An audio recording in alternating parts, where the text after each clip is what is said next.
Boa noite, bem-vindos ao Expresso da Meia-Noite, um programa feito semanalmente em colaboração entre a SIC Notícias e o Semanário Expresso, numa semana marcada naturalmente por mais um aniversário do 25 de Abril, mas sobretudo por um tom que perpassou nos vários discursos na Assembleia da República. Uma ideia à volta da reforma do sistema político e também do Parlamento, que foi sobretudo trazida pelo Presidente da Assembleia da República, mas também porque houve outra ideia que cruzou o Parlamento, a ideia das sombras de corrupção, uma espécie de elefante na sala que foi trazido à baila pela nova líder da JSD e que, de certa forma, cruzou também o discurso do Presidente da República, que deixou vários avisos, alguns difíceis de perceber, outros nem por isso, sobre um sistema que precisa de saber regenerar para não acabar por implodir. A ideia da reforma do Parlamento foi trazida de uma forma ainda mais clara pelo Presidente da Assembleia da República, Ferro Rodrigues, a ideia de que esta ideia surge numa altura em que há uma grande pressão sobre algumas práticas dos deputados, que são legais ou parecem ser legais, mas que levantam imensas dúvidas, quer dentro, mas sobretudo fora do Parlamento, e também quando há novas notícias sobre o caso Manuel Pinho. Ainda hoje soube, através da revista Visão, que não terá sido 1 milhão de euros, mas 2 milhões de euros que o ex-ministro recebeu em offshores a partir do Espírito Santo Enterprises, o célebre saco azul do BES, e que em vez de 500 mil euros enquanto ministro, afinal, terão sido 793 mil euros a pingar todos os meses enquanto ministro, isto diretamente para offshores, totalmente livres de impostos, porque são ilegais à luz do fisco português. Para debater este programa e este tema convidámos José Ribeiro Castro, hoje em dia advogado, foi político, foi deputado e durante muitos anos tem falado sobre a reforma do sistema político e sistema parlamentar. Filomena Martins é diretor adjunto do Observador, Rui Cardoso, magistrado do Ministério Público, e João Paulo Batalha, presidente da Transparência e Integridade, associação cívica que tomou posse há pouco tempo, se não estou em erro, e que tem falado muito sobre também as práticas de corrupção em Portugal e o que é preciso mudar no sistema para que tenhamos melhores índices nestas questões. José Ribeiro Castro, durante muitos anos falou da questão de que é preciso, enfim, reformar o sistema que conhece muito bem, visto que está na política ativa há muitas décadas. Este tipo de discurso surge sempre tarde demais? Bom, em primeiro lugar, boa noite e também uma precisão. Eu sou de facto advogado da minha formação, mas atualmente eu sou quadro superior do Estado e, portanto, suspendi a minha atividade da advocacia. Mas ainda à sua pergunta, bom, é tarde para fazer a reforma, porque eu creio que a reforma de que nós precisamos é a reforma do sistema eleitoral, essa é que é estratégica, esta é que é cirúrgica, essa é que produz uma alteração por completa do sistema político parlamentar e dá personalidade e autoridade aos deputados, e essa está atrasada há 20 anos, porque foi feita uma revisão constitucional em 1997, que permite um sistema misto, a alemã, um sistema impecável, introdução de círculos uninominais, mas num quadro de um sistema que é rigorosamente proporcional, e não é feito. E, portanto, o nosso sistema parlamentar está em decadência contínua. Para as pessoas que percebem pouco de sistemas eleitorais, a vantagem, o que é que seria? O facto de ter... Cada eleitor tem um duplo voto no seu boletim, vota no seu partido e vota no deputado que quer no seu círculo. Portanto, e acha que isso daria maior autoridade aos deputados? O Parlamento é composto de acordo com a proporção que resulta dos votos nas listas partidárias, como é hoje, né? Só que metade dos deputados, né? E mais alguns são influenciados por isso, são escolhidos diretamente pelo eleitorado. Isso dá autoridade ao deputado. O deputado tem uma autoridade que foi perdendo progressivamente desde 1976. Os deputados pesam cada vez menos no funcionamento dos grupos parlamentares, com exceção daqueles que são tenores e que têm alguma autoridade, mas pesam cada vez menos. E isso é que explica que se tenha podido passar esta corrupção que aconteceu em Portugal, porque houve vozes, o Henrique Neto, o Ventura Leite, houve vozes no tempo do socratismo, mas essas vozes não contavam, essas vozes não tinham influência, não tinham peso. E isso é a pergunta que muitas vezes nos fazemos, às vezes nós fazemos. Como é que foi possível passar-se tudo isto em Portugal? Como é que nós deixamos? Em rigor, nós não deixamos. O sistema foi capturado. E a forma como o sistema funciona permite facilmente a sua captura. Porque ele não funciona nem nos Conselhos Nacionais dos partidos, nem nas comissões políticas dos partidos. Às vezes nem sequer nos secretariados dos partidos. Funciona nas mesas dos restaurantes, funciona nas combinatas por telemóvel, funciona nos corredores. E, portanto, a política desinstitucionalizou-se. Deixou de ser orgânica. Deixou de ser colegial em si próprio. Deixou de haver uma deliberação pensada, informada sobre o que se passa no Parlamento. E, bom, apesar de... Eu pedi aos jornalistas, sugeria que se vissem o que é que se passa em todos os grupos parlamentares às quintas-feiras. O regimento reserva as quintas-feiras de manhã, né, para reuniões dos grupos parlamentares. Vejam como são essas reuniões. Se são todas as quintas-feiras ou não são todas as quintas-feiras. E o que é que se passa? Se é analisada de fio a pavio a agenda das votações no dia a seguir. Se as pessoas têm uma palavra a dizer... Mas deixe-me só fazer um contraditório. Há corrupção em muitos sistemas partidários e sistemas políticos. Muitas dessas coisas na Europa, decorrem mais não decorrem mais das pessoas do que dessa organização. Aqui há uma grande responsabilidade, obviamente, do sistema financeiro. Não é? Aqui o sistema financeiro, contrariamente àquilo... Porque os bancos têm uma função na economia, não é? São um instrumento, pensamos nós, um instrumento de racionalidade do funcionamento da economia. Bom, o que se passou foi exatamente o contrário. E o que temos visto, e aliás há uma relação que merecia ser investigada pela política, não só pelos jornalistas, de um triângulo que é o nosso, não é o triângulo das Bermudas, é o triângulo da Barbuda, que é entre a corrupção no Brasil, a corrupção em Portugal e a corrupção em Angola. Não é? Esse triângulo funcionou.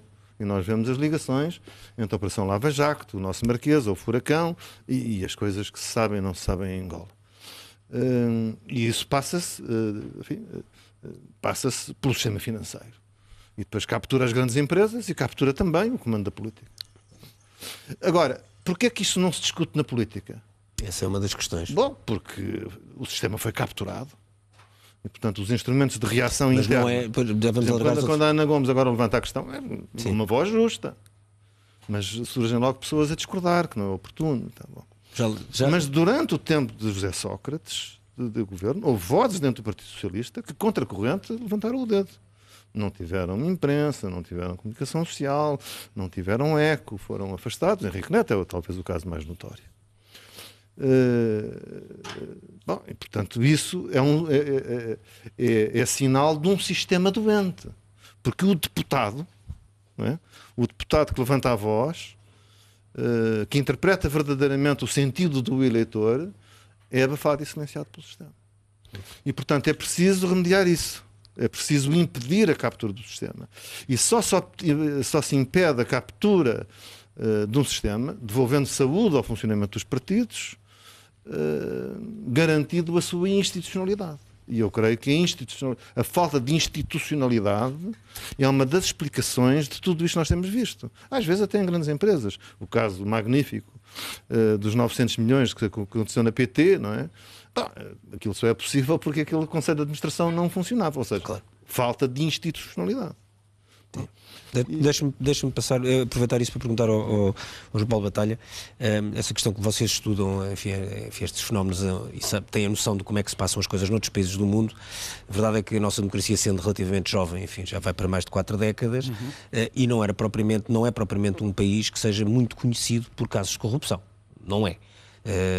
Nós pensamos quando falamos aqui do caso do Brasil, o caso de Angola, ou mesmo de outros países europeus, Itália era um caso absolutamente escandaloso, já houve casos muito complexos, mesmo em países como França, como a Alemanha, etc. Portugal não tinha essa, enfim, essa má tradição, essa má fama. Não tinha a fama, não sabemos se não tinha talvez o proveito. Porque, na verdade, também só muito recentemente é que nós começámos a ver da parte das autoridades judiciais, primeiro um compromisso com a investigação de casos de corrupção e de casos de grande corrupção, porque investigação de pequeno suborno de funcionário, isso apesar de tudo ia havendo. Mas o compromisso do sistema de justiça com a investigação de casos de grande corrupção e de corrupção sistémica, esse é relativamente recente e esperemos que perdure, aliás, esperemos que perdure para lá do mandato da atual Procuradora-Geral da República. Isso vai ser um teste também importante à própria vontade política, porque a nomeação do Procurador-Geral da República é uma decisão política. Portanto, é útil saber e vamos ter a oportunidade de saber isso já este ano, se estes discursos solenes em datas importantes que mencionam o combate à corrupção, se depois se traduzem em prioridades políticas ou não, porque episodicamente fala-se no combate à corrupção e fala-se até, do ponto de vista dos responsáveis políticos, do combate à corrupção como forma de combater os temidos populismos, e os temidos populismos, do ponto de vista dos políticos em funções, bem entendido, é o temor deles perderem o emprego, que eu acho legítimo, mas a questão tem que ser colocada do ponto de vista não só de discurso, mas de prioridade política. E quando se fala de combate à corrupção, quem são as lideranças políticas que o assumem como prioridade? Eu ainda estou à espera para ver.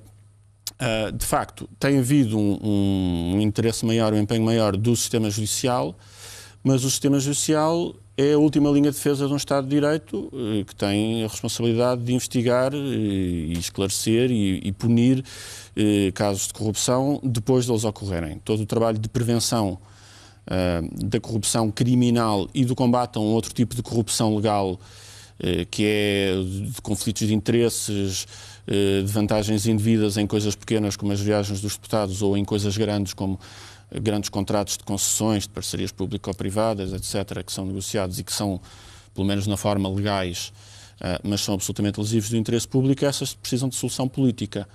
E precisam de solução política não no discurso solene do 25 de Abril, mas em prioridades políticas assumidas. E eu já vi alguns políticos, e vejo alguns políticos a defenderem o combate à corrupção, mas nenhum deles sequer diz a frase seguinte, que é: quais são as prioridades, quais são para mim as linhas vermelhas que não podem ser ultrapassadas, porque isso ajudava a clarificar o debate. É bem-vindo a referência do Presidente da República ao combate à corrupção, mas o Presidente da República ainda há pouco tempo promulgou alterações ao sistema de financiamento dos partidos que fragilizam brutalmente a integridade do sistema político. Sim, e do sistema deixa-me só fazer um partidário. contraditório. Embora esses casos de financiamento de partidos, que são uma questão obviamente importante, depois vamos ver que não tem os casos que nós vamos conhecendo, que podem ser mais gravosos a este nível de corrupção ou de grande surpresa de recebimentos e tal, são coisas que passam completamente fora dessa esfera e estão até mais ligados ao sistema financeiro, como disse o Zé Ribeiro e Castro, e não têm a ver hoje em dia com as campanhas dos partidos, nem com aquela coisa que muito dos anos 80, se quisermos, ou anos 90. Eu não tenho, quer dizer, olhando para... Sim, estou a falar assim só em traços gerais. Olhando para os casos conhecidos, para os casos até levados à justiça e para os casos que são processados na entidade fiscalizadora, de facto parece que não há essa questão.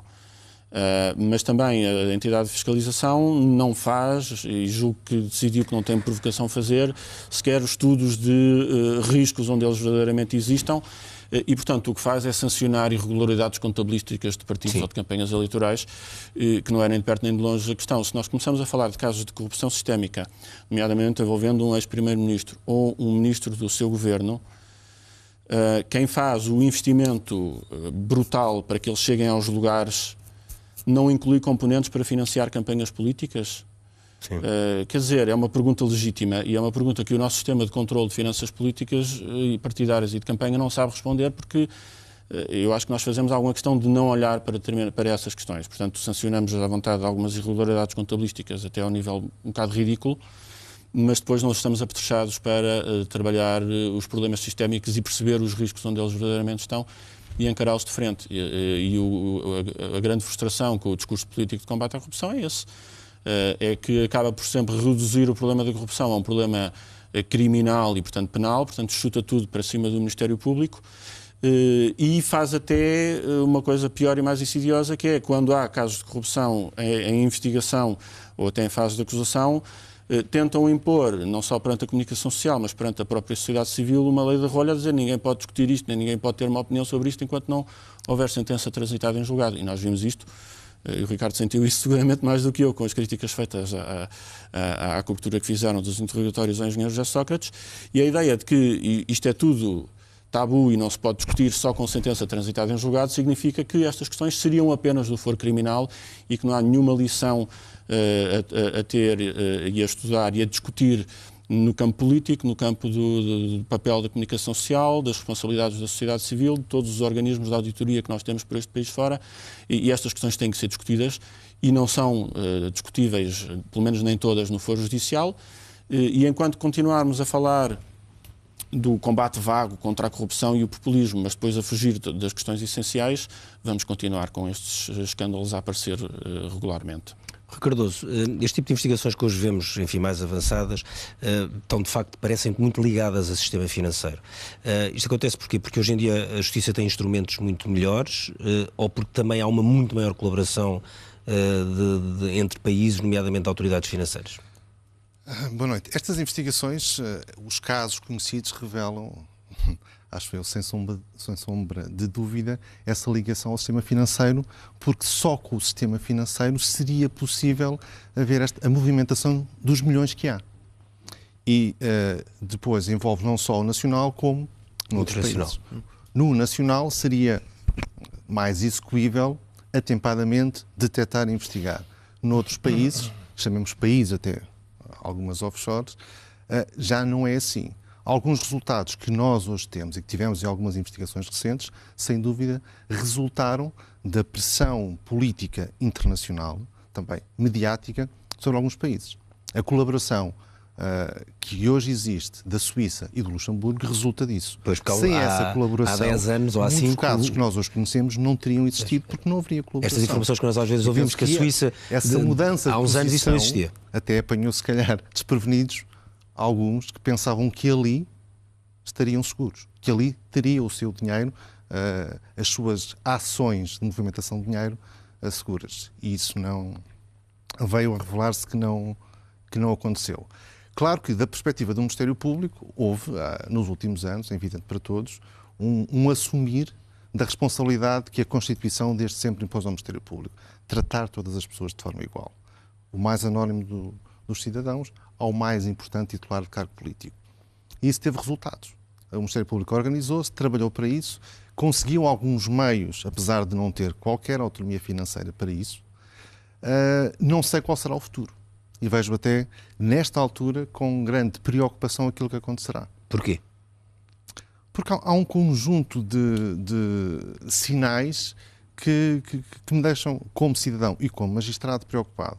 Por um lado, não vejo verdadeira vontade de reformar o sistema de prevenção da corrupção. Não vejo. Temos uma comissão no Parlamento há vários anos, em estudo, temos quase no final da legislatura, resultados zero. Neste momento até há uma Ministra da Justiça que era magistrada. O Governo tinha no seu programa, com prioridade, combate à corrupção. Quais foram as medidas apresentadas pelo Governo? Estamos no final da legislatura. Nenhuma.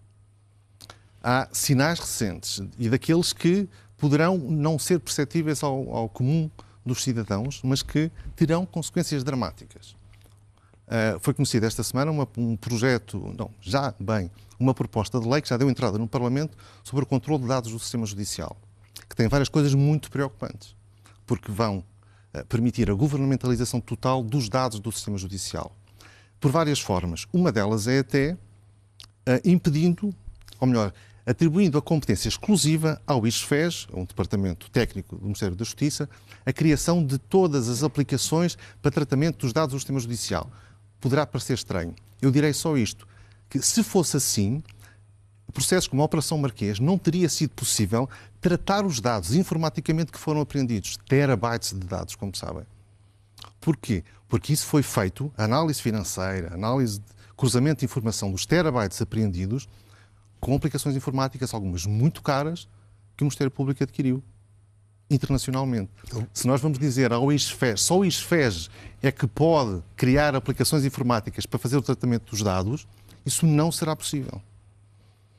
O Ministério Público está hoje a criar uma aplicação, que é, de facto, noticiado já, uma aplicação para a tramitação dos dados que permitiria revolucionar o Ministério Público, a eficácia do Ministério Público neste tipo de crimes. Estamos a falar de dados informáticos, sim, aquelas coisas, pronto, que hoje em dia são terabytes sempre. Claro, que é uma ferramenta de trabalho para qualquer entidade, quanto mais para uma entidade que tem 1.600 membros, o Ministério Público, tem 500 mil novos processos. Para trabalhar em bases de dados e em... Tratar com eficácia, com eficiência, tudo isso. Isso hoje está tudo colocado em causa com esta proposta de lei, que para surpresa do Ministério Público, para surpresa dentro da equipa que eu faço parte, está a tratar disso, vem inverter o paradigma, vem dizer que as aplicações só podem ser criadas pelo ISFES, vem dizer que é o ISFES, que é o Ministério da Justiça que presida uma comissão que tratará os dados, comissão essa que poderá fiscalizar as consultas que os magistrados fazem, essa fiscalização que também será feita pela Comissão Nacional de Proteção de Dados, que poderá haver, e que nós sabemos como é que os membros são designados, poderá haver que tipo de consultas, de cruzamento de dados o magistrado faz. Mas com acesso aos dados? Naturalmente.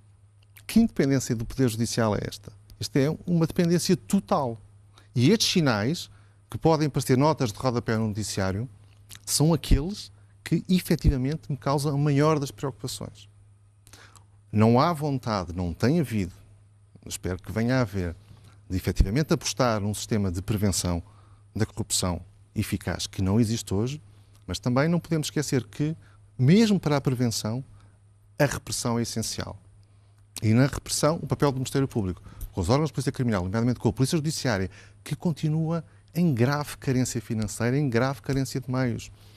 Os processos na Polícia Judiciária, neste tipo de criminalidade, demoram meses para começar, para o primeiro passo, porque não há meios humanos. E a situação é dramática na Polícia Judiciária. No Ministério Público, ao nível dos meios humanos, a carência também é grande. Alguns, com esforço de todo, os resultados foram aparecendo, com esforço, muito esforço mesmo, mas sem uma eficaz repressão não há verdadeira prevenção também. E na prevenção, em diferentes níveis, nomeadamente ao nível do controle da riqueza dos titulares de cargos políticos, que temos um sistema que não funciona como deveria funcionar. Sim. E não está feito para funcionar. A lei tem graves carências, tem mais buracos do que aquilo que efetivamente consegue apanhar. Depois, não tem um sistema de fiscalização real. Quando se atribui ao Ministério Público, no Tribunal Constitucional, a competência para a fiscalização das declarações, que são magistrados, juristas, dos melhores que o Ministério Público tem, que têm funções processuais importantíssimas no Tribunal Constitucional, que fazem uma fiscalização das declarações, que é uma fiscalização, naturalmente, burocrática, sim, formal. Não tem nada a ver como se vê com estes casos. Sim. Não, aquilo que se exige, e há uns anos, França teve uns casos de corrupção e houve uma vontade política e criou-se uma alta autoridade para a transparência da vida pública, que, entre outras coisas, faz também isto, mas é com fiscalização efetiva. A obrigação de declaração tempestiva, a obrigação de declaração muito para além do termo do exercício das funções. Em Portugal, há a obrigatoriedade de declarar até 60 dias após o início das funções e até 60 dias após cessar. O que nós vemos, em muitos casos, é que quando é que o dinheiro aparece? Não é nessa altura. É muito tempo depois do fim das funções. A nossa lei contenta-se com esses 60 dias após. Claro. E depois daí? Sim, a pessoa sai do resto. Para além de que a nossa lei continua a ligar muito ao património, ao acervo patrimonial, e o que hoje interessa, isso é muito difícil de determinar que é o património. Claro. Isso é uma questão. O património formal poderá ser de muitas sociedades. Essa questão, já lá vamos a essa questão. O nosso sistema não funciona aí. Bem, funcionou em alguns casos, que até há casos recentes em que essa situação terá avançado e há discussão se é da Mas depois tem. Se a casa X é de fulano A ou é de fulano B. Isso não tem punição penal para a omissão de declaração. Sim. E prevê outros tipos de sanções, outro tipo de consequências, mas também com graves falhas. E mesmo para a falsidade de declaração, a pena é de prisão até 1 ano ou pena de multa. A pena de prisão até 1 ano é a pena de prisão a quem conduz um motociclo sem carta. Um ciclomotor, porque se for já um motociclo, uma moto mesmo, já é de 2 anos. Sim. É uma pena mesmo só simbólica. Ou seja, isto não tem efeito nenhum. Filomena, estes casos agora recentes, sobretudo este caso do Manuel Pinho, que é um caso absolutamente surpreendente. Sim. Surpreendente no sentido em que é a primeira vez em Portugal que há fortes indícios, não sabemos ainda, porque ele ainda não respondeu, não fez nenhum tipo de declarações até desde que esta suspeita existe. É uma coisa que só foi possível estes casos aparecerem um pouco por causa do colapso do GES. E isso levanta-se aqui uma grande questão, que é, sem nenhum menosprezo pelo Ministério Público, nem por mais do que aqui estamos a falar, é se não tivesse sido o colapso desse grande edifício financeiro, se nós não estaríamos a léguas de perceber algumas destas coisas. Porque isso permitiu, de facto, eu acho que isso foi o princípio. A pista de muita coisa. Foi o princípio, mas os casos aparecem aqui, eu acho que isso é importante, todos eles interligados. E falámos, o Ribeiro Castro há bocado falava disso, se percebermos bem, há cruzamentos, quer no caso Lava Jato, quer no caso do GES, quer em alguns casos de corrupção na Venezuela, quer obviamente na Operação Marquês. E o cruzamento no FIS também. E no FIS também. Portanto, todos eles acabam por ter pessoas interligadas. E no Etopeira e no Lex, e em todos eles, se nós formos ver, há pessoas que estão aqui em comum em todos estes casos. Significa isto que me parece, ou que me pareceu, que durante anos foi criada uma espécie de uma rede de interligações em que algumas pessoas beneficiavam dessas interligações para ganhar poder, por um lado poder político, poder económico, e por outro também o seu poder financeiro. O que eu acho que faltou de alguma forma, e acho estranho acontecer, é não existir aqui uma responsabilidade política, apenas se pedir responsabilidade criminal para estes casos, ou seja, por um lado, parece que nós, jornalistas, só poderíamos investigar ou aparecer a investigar depois de tudo ter transitado em julgado e depois dos casos estarem fechados, o que não é assim. Se não fossem os jornalistas neste caso, e algumas coisas foram reveladas pelos leaks que apareceram, quer nos Panama Papers, quer todos eles, o GES está relacionado com os Panama Papers, e o escrutínio que foi feito por os jornalistas, além da parte da investigação judicial. O facto de não existir... de eu não ter visto ainda nenhuma se apurasse nenhuma responsabilidade política faz-me espécie, como se diz em português e em Portugal, porque o facto de num outro país qualquer, eu penso que isto estaria a ser um escândalo. Neste momento nós vimos pessoas que estiveram no governo, quer com José Sócrates, quer com Manuel Pinho, que ainda não se pronunciaram ou que nunca disseram nada sobre este caso, continuam à espera que a Justiça decida para só então falar. Hoje lemos o Arons de Carvalho, fundador do PS, professor de Deontologia na Universidade Nova, passou pela entidade reguladora de comunicação, e ele dizer que não estranha que alguém, que uma pessoa viva com dinheiro emprestado.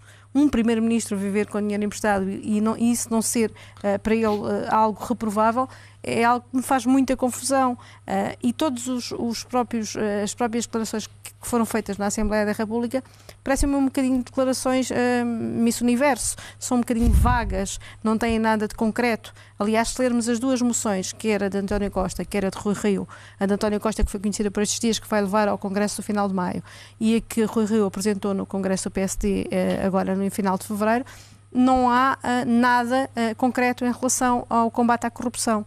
Não houve nenhuma pessoa que falasse, a não ser Ana Gomes, que é vista sempre como alguém à margem do partido, um bocadinho desbocada, sempre que falou e disse concretamente que gostava que o Congresso do PS discutisse estes casos de corrupção, que era de Manuel Pinho, que era o de José Sócrates. Ninguém falou. Pinho, nós ainda não sabemos exatamente o que é que o caso vai ser. É um caso que está em investigação há um ano. É um caso que está em investigação há um ano, mas não foi ouvido, e curiosamente é a primeira vez que eu vejo Manuel Pinho não se pronunciar sobre ele. Até agora, em todos os casos onde o nome de Manuel Pinho apareceu, desde a história do curso na Universidade de Colômbia ser subsidiado pela EDP, ele sempre se pronunciou e sempre, digamos, de alguma forma fez a sua defesa. Neste processo até agora, do que é conhecido, e é um processo gravíssimo, porque realmente nunca aconteceu, o que estamos a ver é de facto um ministro que terá recebido, nós achávamos que era 15 mil euros mensais, agora... Não, era mesmo a 15 mil euros mensais. Começou foi mais cedo e há mais uma parte por cima disso. Não estamos é mais a falar de muito mais dinheiro e há uma espécie de um silêncio da política em relação a todos estes casos, como se não pudesse, como se fosse aquelas frases vagas. O Eduardo Cabrita na TSF hoje dizia que é fundamental fazer ter ética na política. O próprio Marcelo Rebelo de Sousa falou da corrupção de uma forma genérica, a líder da JSD, a nova líder da JSD também, e não há de facto nenhuma proposta concreta, definitiva, como vamos combater algo que me parece que se instalou na vida e no sistema, que aprisionou o sistema português, quer o sistema económico, quer o sistema político, porque eles estão interligados. A queda do GES acaba por arrastar consigo a queda da PT também, e uma das grandes empresas nacionais cai da mesma forma, e como peças de dominó foi tudo atrás. Sim. Sr. Ribeiro Castro Tavado. Eu acho que a Filomena pôs o dedo na ferida quanto à política. É de facto muito estranho que a política ainda não fez o seu processo ou a sua catarse relativamente a estes casos. Quer dizer, a Justiça deu passos enormes, de facto, como aqui já foi apontado na investigação destes casos. A comunicação social, ainda às vezes com alguns erros, também fez um grande trabalho de investigação e de exposição, mas a política faz de conta. Vivemos no reino, faz de conta. Enfim, é bastante sintomático. Agora, a política, os políticos usam muito um argumento, que é verdadeiro, que é um argumento de que, bem, a justiça nos casos está a investigação, em outros casos está a acusação, mas ainda não há... Mas, e a justiça é o que é da justiça, isso, a política aliás, é da política, eu não quero centrar portanto, só permite... isso no PS, porque no CDS também se dizia muito esta frase: a justiça é o que é da justiça, a política é o que é da política. Bom, a frase está certa. A frase em si não tem nada de errado. Mas não querem dizer o que as pessoas significam que querem significar que ela diga. Não? Bom, o que é que a frase quer dizer? É que a política não se deve meter nos tribunais, isto é, não deve fazer aquilo que o Dr. Rui Cardoso disse, de querer chegar aos dados através do ICFES para sacar. Quer dizer, isso deve ser impedido e proibido. Não é? Nenhum governo deve poder chegar a dados que estão em processos sob investigação do Ministério Público. Peço desculpa, a lei que está hoje em vigor, que não é cumprida, mas diz claramente que quem administra os dados, o Ministério Público dos seus processos, Conselho de Magistratura dos seus processos. A lei que está em vigor e a lei vai ser mudada. Portanto, no outro sentido. A política não se deve meter na justiça e a justiça não deve derrubar governos, é evidente, não deve fazer política. Isso às vezes é insinuado nas teses da cabala, que isto é tudo uma cabala, não é? Bom, mas é evidente que o Ministério Público e os tribunais não fazem isso. Onde é que isso acontece? Onde há ditaduras e se instrumentaliza o sistema judicial para perseguir a oposição. É onde isso acontece de uma forma geral. Não há, em sistemas democráticos, normalmente, oposições organizadas e instaladas no Ministério Público. Pronto, essa questão deve ser debatida, mas essa preocupação é justa. Aqui, a política tem interpretado para se defender da batata quente, dizendo isso. Bom, quando está em juízo, nós não podemos dizer uma palavra sobre isso. Quando é exatamente ao contrário. Há coisas que podem nunca serem condenadas em tribunal, porque ou nem se chega a deduzir acusação, ou deduzir a acusação não se diz produzir prova. O tribunal, o direito e bem é muito estrito e muito rigoroso, para que só pode haver uma condenação, quando, como se diz nos filmes, quando não há beyond reasonable doubt, quer dizer, quando é para além de qualquer dúvida razoável. Mas a política tem o critério da opinião pública. Há coisas que são escandalosas. Quer dizer, podem nem chegar a tribunal, mas que são intoleráveis, que as pessoas comentam. E a política representa esse juízo, que é um juízo ético mais exigente. E nós chegamos a este ponto porque a política deixou de fazer esse juízo ético mais exigente. E chegámos a ouvir dizer o que é a ética republicana. É a lei. Não, não é nada. A ética republicana está a montante da lei. Está na nascente da lei. E é mais exigente, informa a lei, não lhe está subordinada. E, portanto, de facto, eu acho que a Ana Gomes tem razão ao exigir. Eu compreendo a delicadeza para um partido que tem no centro do vulcão um antigo líder, primeiro-ministro, maioria absoluta, de que muitos dirigentes foram membros do governo, mas quer dizer, o partido tem que se libertar disso, e enquanto não se libertar disso, é muito mau para ele próprio e para o país. Portanto, essa catarse, essa separação não tem nada a ver com o processo em tribunal. Mas aquilo que se sabe, obviamente que é inaceitável. É inaceitável. E é muito mau para um país, para um partido, que isto se passasse num processo político que nos conduziu à Troika. Portanto, em que existe a sensação no país política de que houve uma desgovernação que teve a ver também com a facilidade destes processos, que serão ou não julgados em tribunal e condenados. Portanto, essa libertação da política de processos que são condenáveis do ponto de vista ético é fundamental. Quer dizer, o Lourenço Carvalho diz que não é reprovável que uma pessoa viva com empréstimo. Bom, primeiro, depende de que pessoa. Depois depende também que empréstimo. Se for ali a senhora da papelaria que tem umas dificuldades e tal, bom, não, é um depois do empréstimo, depois depende se é uma coisa... Bom, e de que empréstimos? E dos montantes. E como chega o dinheiro, há várias coisas que... E para quê? Pronto, portanto, é tudo isso que gera, obviamente, uma reprovação política, não é? Mas há uma ideia generalizada que eu acho que é importante sublinhar aqui, de que não podemos ter opinião sobre os processos a não ser depois da Justiça o julgar. Eu acho que isso é completamente errado. Acho que o papel dos juízes não é nunca colocado em causa aqui, nem impedirá que José Sócrates tenha, por exemplo, um julgamento justo, se nós, quer jornalistas... Ainda falta o debate instrutório. Ainda falta muita coisa, ainda falta muito tempo. Pois aí é que se vê se vai julgamento. Mas nada impedirá isso, nós termos uma opinião fundamentada pelo que já lemos e como tu escreveste agora há pouco tempo, após a divulgação dos interrogatórios, todos os que leram aquele processo, os que ouviram e viram os interrogatórios, perceberam que José Sócrates passou do momento em que assumia viver com dinheiro de heranças, com dinheiros próprios, familiares, passou para um momento em que dizia que vivia de empréstimos bancários e depois passou a assumir, e está em todos os interrogatórios, e os interrogatórios são públicos, neste momento já não estão em segredo de justiça, é preciso sublinhar cada vez mais isto aqui, e quem não os viu pode lê-los, e é importante ler aquele processo para perceber que José Sócrates assume claramente que recebia dinheiro de uma forma, eu diria... para simplificar, estranha, de um amigo e vivia dessa forma e estavam ali os sinais todos.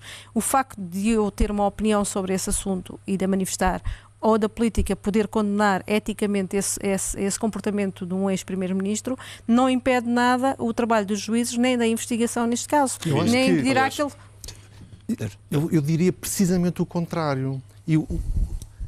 Que não incomoda, não. Facilita, liberta de pressão.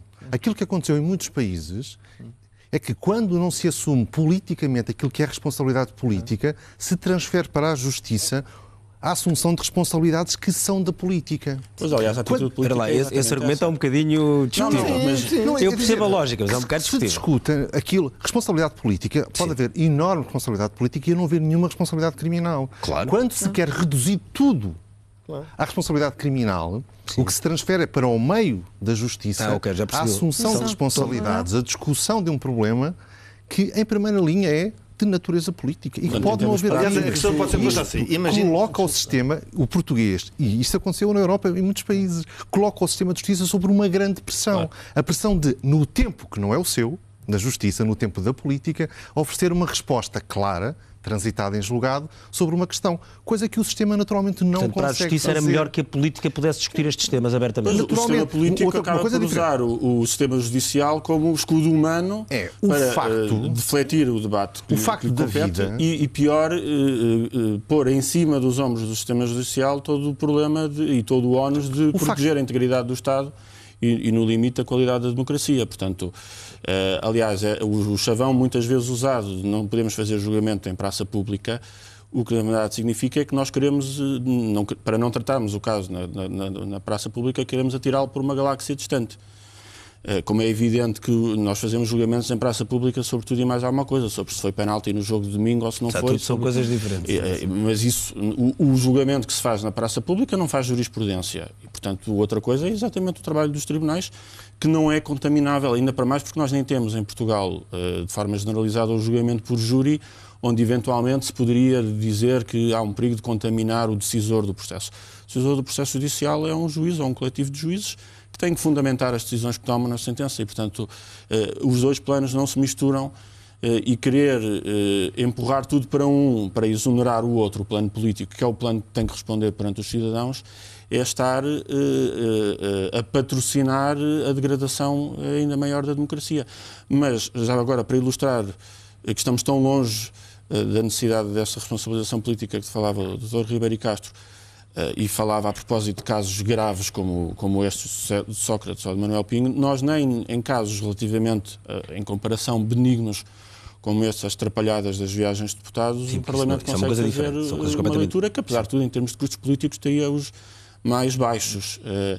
E isso é uma admissão entrecortada por algumas referências, de facto, à Miss Universo, da necessidade de combater a corrupção, que só alimenta a ideia de que não há vontade política e de que há um conjunto enorme de hipocrisias que faz com que os cidadãos não confiem no sistema político e, pior ainda, depois transfiram as suas esperanças para um sistema judicial que começamos a pretender que seja mais justiceiro do que de justiça, porque cobramos ao sistema judicial compensar todos os fracassos do sistema político.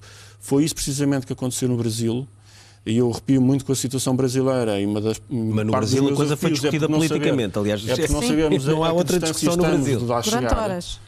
Não sei a que distância estamos de lá chegar, porque exatamente o que aconteceu no Brasil foi um fracasso absoluto do sistema político ao longo de muito tempo, que depois foi, quando a corrupção sistémica começou a revelar-se, o sistema político foi absolutamente incapaz de reagir, e isso terá provocado, porventura, quer dizer, não vou falar com certezas, uma reação exagerada do sistema judicial, como porventura também aconteceu na Operação Mãos Limpas, porque quando se arruína um dos pilares do Estado, cria-se aí um vazio de poder e um caos que ou é aproveitado por populistas, ou é aproveitado por juízes justiceiros, ou é aproveitado por desordeiros, ou é aproveitado por militares, quer dizer.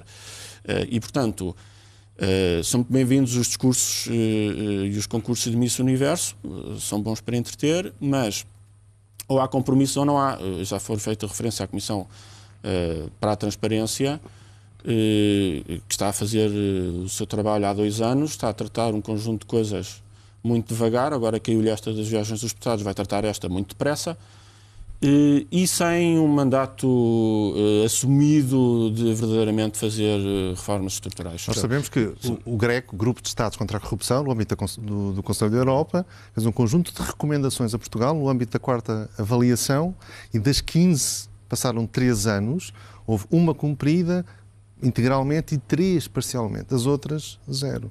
E Portugal não assume a vontade de cumprir aquelas recomendações de um órgão que integra e que pode dar um importante contributo a Portugal na luta contra a corrupção, continua tudo por fazer. Mas deixe-me perguntar-lhe, se por acaso a política estivesse agora a discutir abertamente estes temas, a pressão sobre a justiça não era maior, no sentido de colocar quase como par da política, e aí sim caminharmos para a questão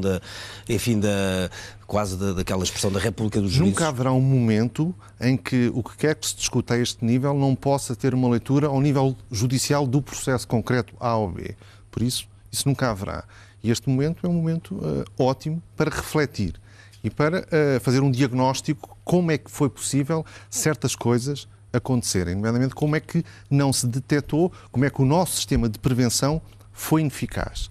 E há diferentes níveis onde nós poderíamos ter preocupações. Já falei numa, poderíamos falar também no Tribunal de Contas e no tipo de intervenção que tem, o tipo de responsabilidade financeira. Isto quando se passa em offshores, em contas no estrangeiro e tal, não há Tribunal de Contas que apanhe, não há Tribunal Constitucional que apanhe, nem há Ministério Público que apanhe, a não ser que haja indícios fortes ou denúncias. O João Paulo Batalha já falou das parcerias público-privadas e de alguns negócios absolutamente ruinosos, contra, algumas vezes, sem visto do Tribunal de Contas, contra o seu parecer, em que o Estado fez inserir o Governo, de alguns contratos, cláusulas de arbitragem contra a lei, em que o Estado depois, naturalmente, quando a coisa corre mal, os tribunais arbitrais depois perde, depois tenta recorrer aos tribunais administrativos e não consegue e continua a perder, e foi recentemente censurado por um tribunal que fez constar de um acordo. Houve várias censuras no Tribunal de Contas.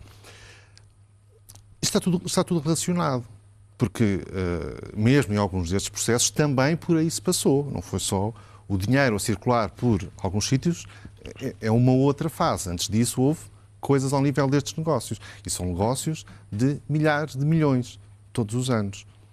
Mas diga-me uma coisa, isto é abstrato, se de repente agora, imaginemos num congresso de PS, ou numa situação qualquer, num congresso qualquer, se começar tudo a discutir estes casos, isto coloca uma pressão enorme sobre a política, sobre a justiça. Casos. Eu acho que não é discutir os casos. Não, ou seja, eu não sei se vocês não se deixavam de queixar da ausência de comentário para passar a queixar-se dos excessos de comentário. Os casos. A assunção de responsabilidade, discutir aquilo num nível político não é o do crime. Sim. É o titular de um cargo político, pode ou não pode. O que é que nós devemos fazer para que isto não aconteça? Como é que isto se detecta? Como é que isto se impede? É isso que deve ser feito. E não está a ser feito. Mas há histórias sobre viagens de deputados desde o fim dos anos 80. Quer dizer, não se trata de pôr o Parlamento a julgar deputados, mas seguramente alguma coisa não está a funcionar no funcionamento desta questão comezinha de funcionamento parlamentar. Portanto, se desde os anos 80 se acumulam casos e situações e escândalos, seguramente há aqui qualquer coisa que precisava de ser revista. Isto é um exemplo elementar até.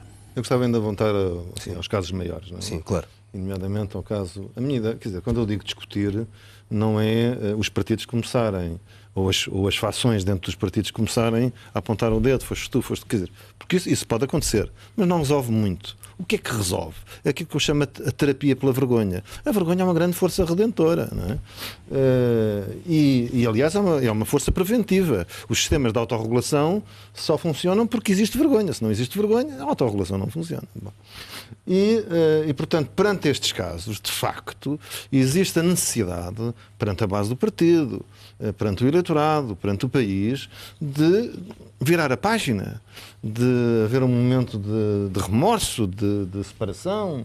Não tem a ver, não é nada a dizer tem que ser condenado e a não sei quantas anos. Bom, isso é o debate judiciário. Não, a política não tem que se meter nisso. Às vezes, em alguns casos judiciários, a imprensa chega lá, porque interpreta o clamor popular. A política não tem que interpretar isso. E, portanto, só tem que tratar da dignidade da coisa pública, da dignidade da res pública. E se aconteceram coisas que sejam crime ou não sejam crime, danificam gravemente a capacidade e a credibilidade da liderança política e da condução política, então é função da política repô-la. E, portanto, separando, isto de facto foi muito mau. Nós não sabíamos. E, portanto, isso é muito mau. E, portanto, quer dizer, eu sei que é uma questão difícil, mas é indispensável fazer isso. E outros partidos que também tenham esses casos também têm que fazer dentro. Essa é a questão que eu perguntar à Filomena, porque há aqui uma espécie de silêncio, ou seja, não de um partido, de vários. Ou seja, embora este caso, que vamos a falar, os casos graves, não é, de corrupção, não os pequenos.